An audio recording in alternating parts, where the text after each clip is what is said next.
Welcome back to the Yappy Program. News Talk 770 AM, 92.5 FM, WVNN.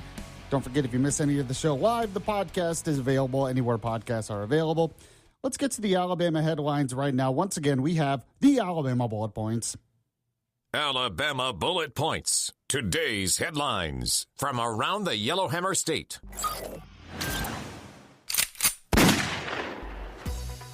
Brought to you by Larry's Pistol and Pawn. Number 4 today, Alabama Attorney General Steve Marshall's office and the Jefferson County Sheriff's Office raided bingo halls in Pinson and Lipscomb, seizing electronic gaming machines after the Jefferson County Commission revoked their business licenses due to illegal gambling concerns. So it's something that continues to be a debate in this state. We have not passed any kind of bill to legalize gambling. Yet one of the reasons why I hear we need to is because it already exists in this state. But one of the solutions is, to actually enforce the law, even before we pass any kind of gambling bill. And even if we pass something, it's not going to just allow gambling all over the state. So at some point, we got to enforce the law. Now, apparently, these operations also were really big on money laundering and drug trafficking and stuff was going on at some of these places. So good to see Steve Marshall doing this.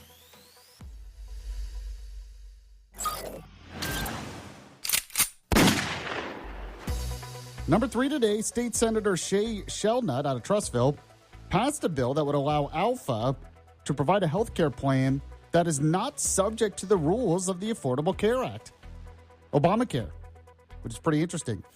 That's right, state lawmakers on Thursday approved legislation that would allow the Alabama Farmers Federation to sell health care plans to their members that can bypass federal requirements and turn people away from pre-existing conditions.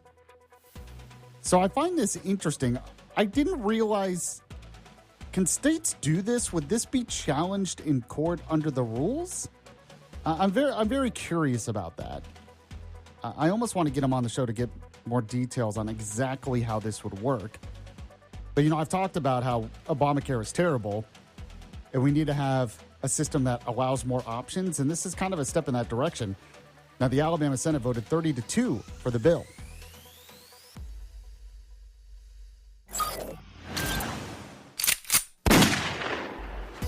Number 2 today, Alabama Senate Minority Leader Bobby Singleton, a Democrat out of Greensboro, called President Trump a king dictator, which is kind of like redundant.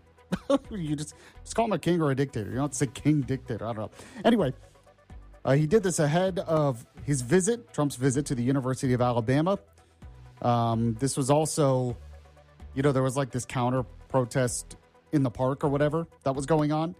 But apparently he was there, but he said, "I'm not hearing voices from leadership wanting to speak up. I guess everybody runs to Tuscaloosa today and praises him and bows down to the king dictator, the master, and say, thank you for taking away our grant money. Thank you for taking away everything from us in this state. We appreciate you taking it away from us." Very interesting how he puts that. It shows what the Democrats are still all about. We just need a bunch of stuff from the government. Give it to us now.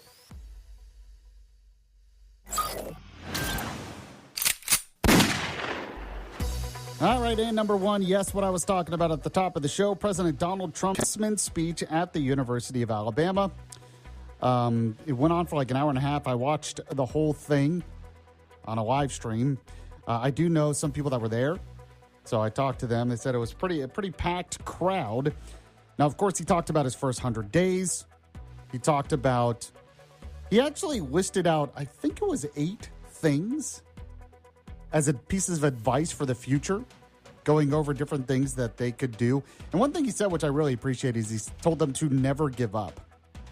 But he talked about, in some ways, how it's going to be this generation that could save the country, this upcoming generation, which is pretty interesting. And as I mentioned earlier, he also took a little bit of a dig at Harvard. He still has that dispute going on with Harvard over DEI and anti-Semitism on campus. So there you go. We'll talk more about that in a moment. Right now, I got to tell you about Larry's Pistol and Pawn. Got to tell you about their huge sale going on right now. Their big red tag sale. Over 2,000 new and previously owned and sample Ruger rifles, pistols, and revolvers. Yes, all red tag sale priced. You can also use Larry's no-charge 90-day layaway. So go to pistolandpond.com or go to the store off Greenbrier Exit 3 by the big rusty water tower. Go today, tell them Yaffe sent you. The Yaffe Program,